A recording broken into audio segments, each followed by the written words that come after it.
Boa tarde, gente. Bom, hoje eu vim falar para vocês sobre a escala de coma de Glasgow nesse PowerPoint e depois sobre o ABCDE do trauma em uma outra apresentação. Então, para iniciar, os principais pontos da escala de coma de Glasgow é que, primeiro, ela chama a escala de coma de Glasgow porque ela foi criada na Universidade de Glasgow, na Escócia, em 1974. Então, com o passar do tempo, ela passou a ser usada no mundo todo, principalmente no atendimento do trauma, porque ela reúne os principais indicadores de gravidade de uma lesão neurológica e mede o nível de consciência de uma maneira prática e confiável, o que é essencial quando está lidando com um paciente vítima de trauma. Ela também tem uma fácil aplicação e reprodutibilidade, o que também contribuiu para a sua difusão no mundo todo. Mas até hoje ela tem limitações quanto à análise da resposta verbal nos pacientes sedados, ou que têm distúrbio da linguagem, ou que estão em ventilação mecânica. Então, os 4 indicadores avaliados pela escala de coma de Glasgow são a abertura ocular, a resposta verbal, a resposta motora e a reatividade pupilar. Essa última ela foi incorporada só em 2018. Então, a pontuação da escala de Glasgow, que antes era de 3 a 15, passou em 2018 a ser de 0 a 15. Então, a gente tem que saber que uma pontuação de 1 representa uma máxima gravidade e de 15 uma mínima gravidade. Então, com base nessa resposta final, o médico vai ter o melhor parâmetro para decidir se ele vai realizar ou não alguns procedimentos específicos. Bom, quanto ao primeiro parâmetro, primeiro indicador, na verdade, que é a abertura ocular, a gente tem os critérios de olhos abertos previamente à estimulação. Então, a gente classifica como abertura ocular espontânea, pontuação de 4. Abertura ocular após uma ordem verbal. Então, significa que é uma abertura ocular ao som, pontuação de 3. Uma abertura ocular após estimulação da extremidade dos dedos do paciente. Então, é uma abertura ocular à pressão, pontuação de 2. Ausência persistente de abertura ocular sem qualquer fator de interferência. Então, não tem abertura ocular, ela é ausente, pontuação de 1. Ou os olhos fechados devido a um fator local, o que significa que é não testável, então não tem pontuação. Bom, o segundo critério é a resposta verbal. Primeiro, a gente tem uma resposta adequada. Quando você pergunta para o paciente, ele responde o nome dele, responde onde que ele está, a data, informações desse tipo.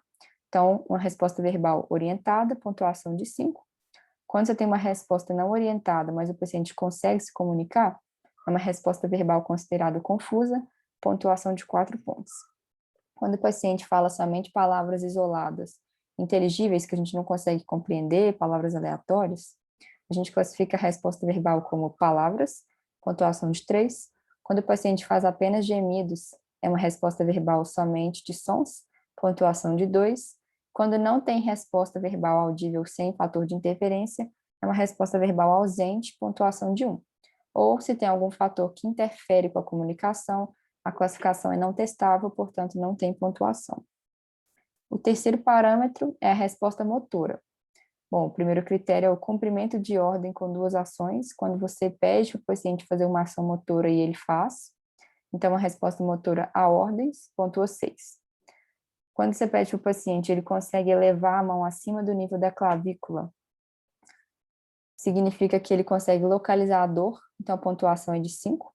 Se ele faz uma flexão rápida do membro superior no nível do cotovelo, em padrão não normal, significa que é uma flexão, em padrão não anormal, significa que é uma flexão normal, pontuação de 4. Agora, se ele faz o mesmo movimento com um padrão anormal, é uma flexão anormal, pontua 3. Essa flexão anormal, ela é um sinal de decorticação. É importante a gente saber isso também. Se ele faz uma extensão do membro superior ao nível do cotovelo, a gente classifica a resposta motora como de extensão, pontua 2. Isso é um sinal de descerebração. Então, a gente pode falar que a descerebração ela é mais grave do que a decorticação. Ele pode também não ter movimento algum de membro superior ou inferior sem fator de interferência, significa que a resposta motora é ausente, pontua 1. Ou pode ter algum fator que limita a resposta motora, fazendo com que o critério seja não testável. A quarta e última é a reatividade pupilar, que foi incorporada em 2018, bem recente, e funciona da seguinte forma: se você tem uma reatividade pupilar do paciente bilateral, ele pontua 0.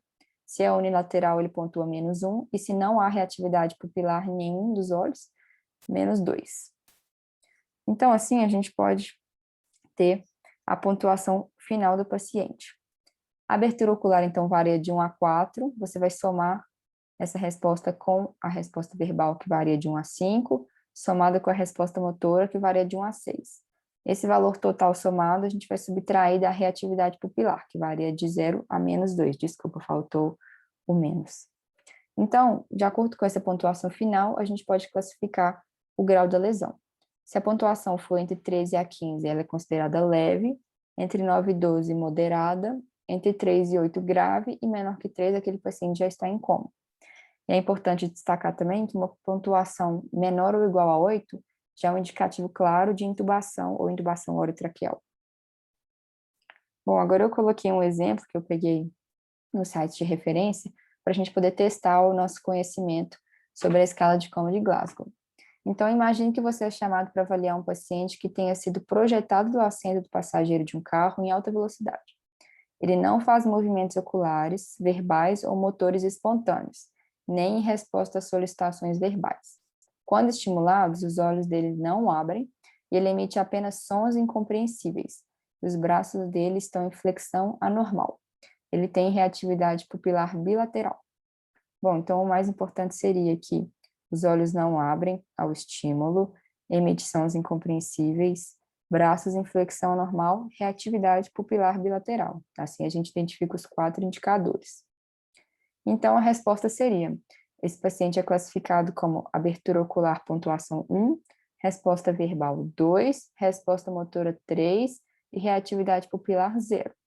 Então, quando a gente soma os primeiros 3 indicativos e subtrai do último, a pontuação final é 6. Então, esse paciente é classificado como uma lesão grave. E a Lud até comentou comigo sobre a escala de Glasgow pediátrica. Eu nem tinha pesquisado sobre isso, então achei super interessante que tem algumas diferenças com relação à escala adulta. As diferenças são na resposta verbal, porque aquelas crianças de 0 a 2 anos, a pontuação é classificada de uma forma diferente. Então, a pontuação de 5 pontos é para aquela criança que sorri ou balbucia. 4 pontos, choro. 3 pontos, um choro intenso, persistente. 2 pontos que faz gemidos. 1 ponto, nenhuma. E também o não testável. Agora, já uma criança de 2 a 5 anos, 5 pontos significa que ela fala palavras. 4 pontos, palavras inapropriadas. 3, choros e gritos. 2, gemidos de novo. E 1, nenhuma. E também tem o não testável. Outra diferença na resposta motora das crianças com menos de 1 ano, que não existe a pontuação 6, porque como ela é muito pequena, ela pode não responder ainda ao comando verbal. Não porque ela tem uma lesão, mas porque ela é pequena e não consegue responder, na verdade, a esse comando verbal, né? É normal. Então, para uma escala de Glasgow pediátrica, a pontuação normal para crianças de 0 a 12 meses é 13, de 1 a 2 anos é 14, e maior de 2 anos é 15, aí já fica igual a pontuação normal para a escala de Glasgow adulta. Essas são as referências que eu usei para montar o PowerPoint. E obrigada. Agora vamos para a segunda parte, que é sobre o ABCDE do trauma. Deixa eu só mudar aqui, só um minutinho.